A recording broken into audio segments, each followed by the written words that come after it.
In this lecture, we're going to go through an example of proving a for all statement. So we're just going to get started and I'll kind of break it down as I go along. So claim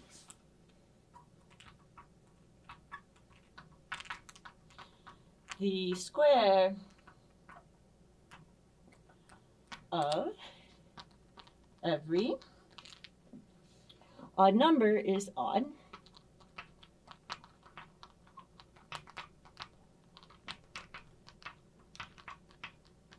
Okay. And this is a for all statement. So we need to start with an arbitrary element. And we need to state what our universe of discourse is, because this isn't arbitrary with respect to anything. This is arbitrary with respect to being in our universe of discourse. Okay, so here we go. So prove. So let n be an arbitrary odd number.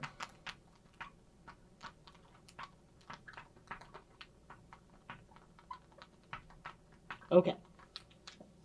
Right, so already we have some important pieces going on here. So let n be an arbitrary. Okay, so need to start with an arbitrary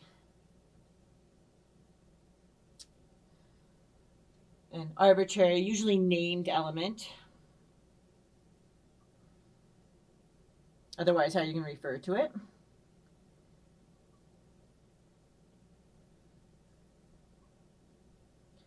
Okay, if you want to do it for all, it has to be for something arbitrary that you're going through this. And then the next part is that this is my stating my universe of discourse, really. It's not arbitrary.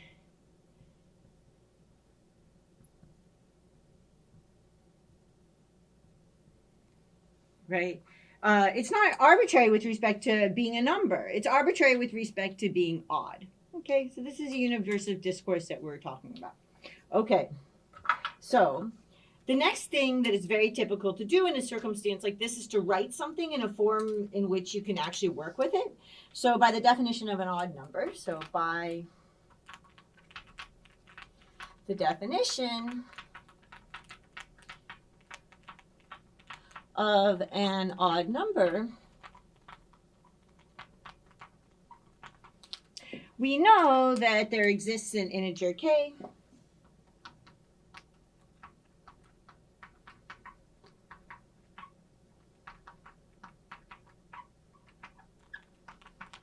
right? So that n equals 2k plus 1. Okay, and then I'm going to kind of break down what's going on here. So we're using, first off, by the definition of an odd number. Okay, so say what you're using.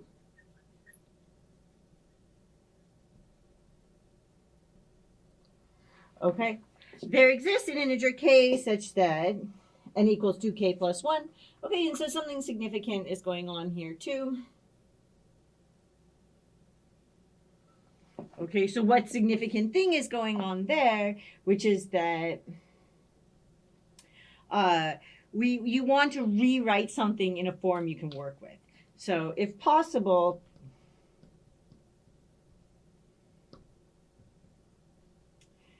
rewrite your arbitrary element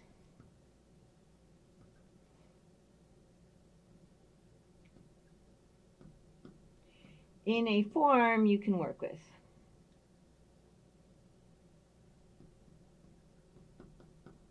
Okay. I know I'm kind of doing this because I think I'm gonna need to write some more here.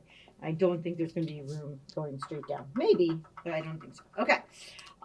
So now once we're to this form, so in order to show that,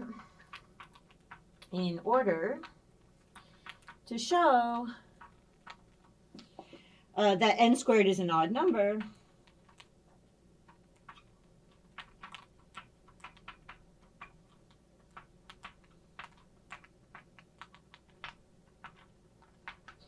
it suffices to show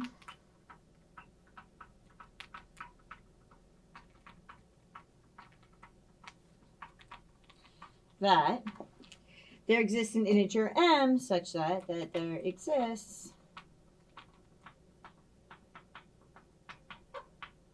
and integer m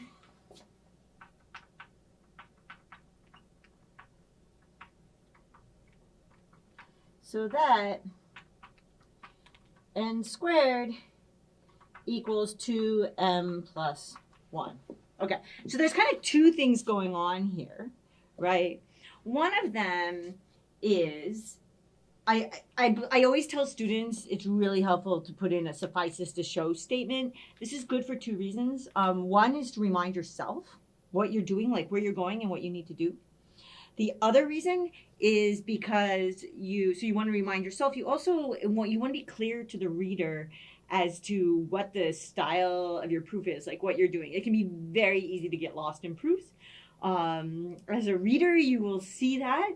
And so, think of that. Like, think of your reader when you're writing, okay? And think of the fact that it's going to be much easier if you kind of road mapping as you go along what you're doing, okay? So, so very good to include.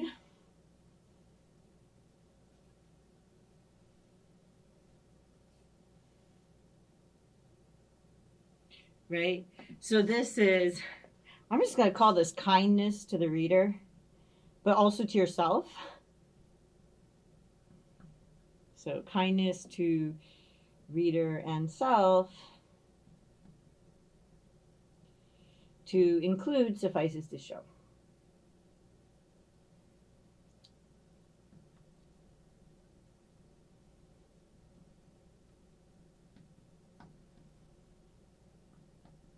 So this is the first kind of important thing that's going on here. There's another important thing that's going on here, which is, so I'm kind of rotating through colors here, which is that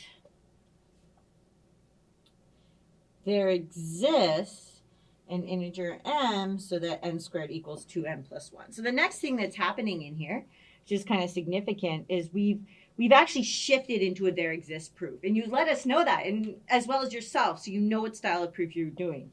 So we've shifted into a there exists proof.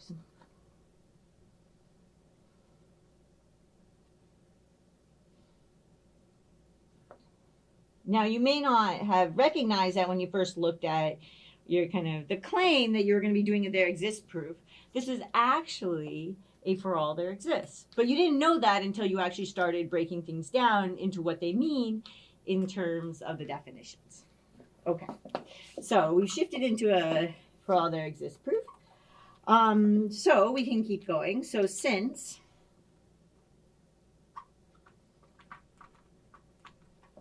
we have that n equals 2k plus 1,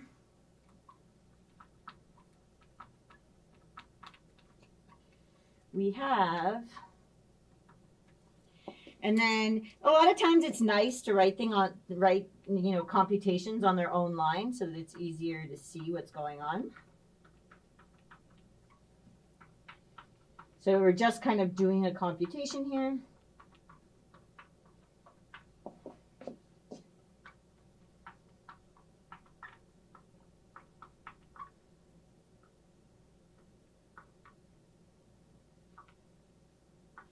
Okay, so this is just like, it's nice to write computations on their own line.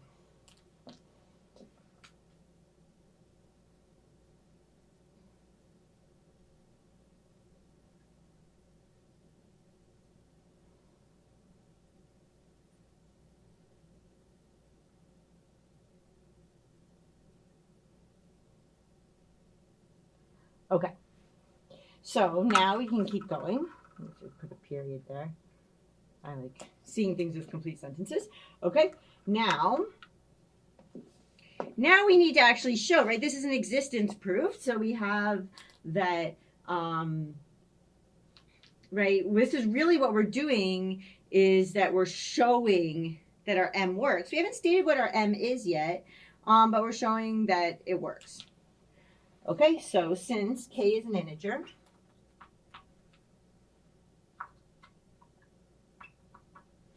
so since k is an integer, right, we know that 2k squared plus 2k is, oops, I need to make sure you can actually see this, is an integer.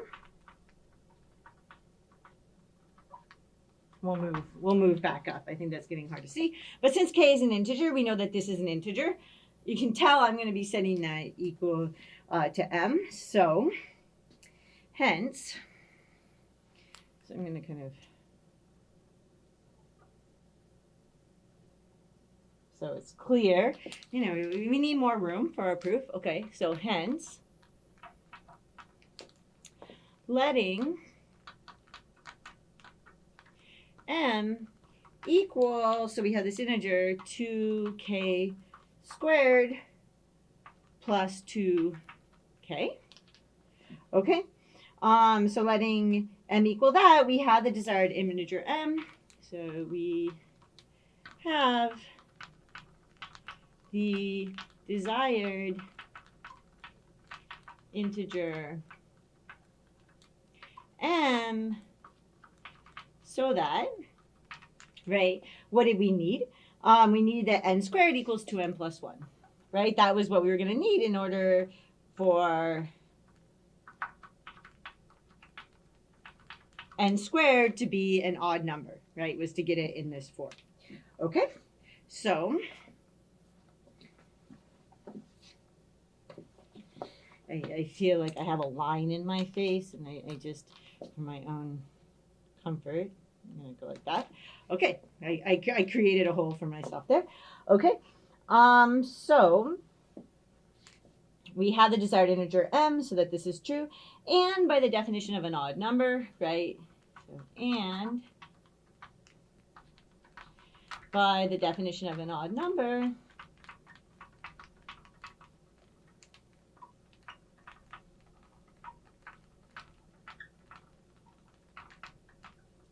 right? We have that n squared is an odd number as desired.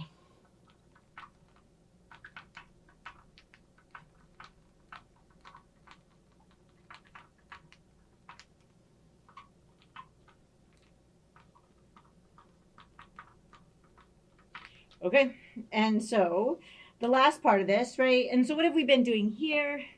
You know, we're again stating, so this is, we say what we use, right? So this is another, we say what we use. We're using the definition of an odd number. We've said, oh, look, we have that n squared is an odd number. We're communicating. We're saying what we're doing at each stage. We're saying how we're doing it, what we're using. Okay, so, and the last thing, which is, it's good to say, just to be clear on the logical structure of what we're doing, is that since n was an arbitrary odd number,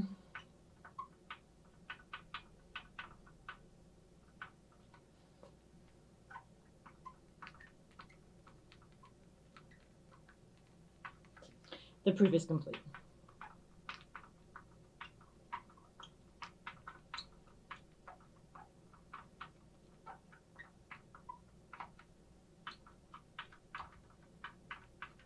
And then I like to write QED at the end. Makes me feel fancy. Also, like, I did all this work. Look at what I did. Okay, so we start out, we state the thing is arbitrary. We kind of set the notation. You state that it's arbitrary with respect to what. So what is your universe of discourse? And then you state when you're using the definition of something, right, like an odd number.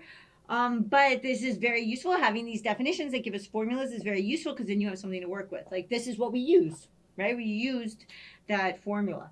Okay? So we kind of transformed it into there. Then we saw that the definition is really there exists definition. There are definitions like that every time you're proving that something satisfies that, you're really proving an existence statement, like this one. So you're going to have to, like, find and state this integer m and show that it works, right? And you told us that. You said it suffices to show, which is really helpful both for yourself so that you can double check that you actually did what you were supposed to do, and for the reader. It's also useful in solving and finding proofs, which is these suffices to show statements. Like, keep on rewriting things until you realize a way to prove it that you can do. Okay? And so then we have an integer, so that's satisfied. And then we have, at that stage, it's just kind of unraveling it all and saying, oh, look, we checked that it works, right? What did it mean to be works? It was an integer. It satisfied that formula that n squared equals 2n plus 1. So we have it. We're great. I said that I used the definition of an odd number. I reminded you that I let n be arbitrary so that I proved it for all odd numbers. And we're done. Okay? So this is almost like, you know, you can see all the elements here and almost like straightforward follow this when you need to write for all proofs, but you really should have those pieces there. Let the thing be arbitrary. Say what your universe of discourse is, you know, and kind of bring it all together. And then what's happening in between is kind of the meat of what's going on, but a lot of times it's just transforming it into something you can work with. Okay, so I hope that made some sense and was helpful, and I will see you in the next lecture.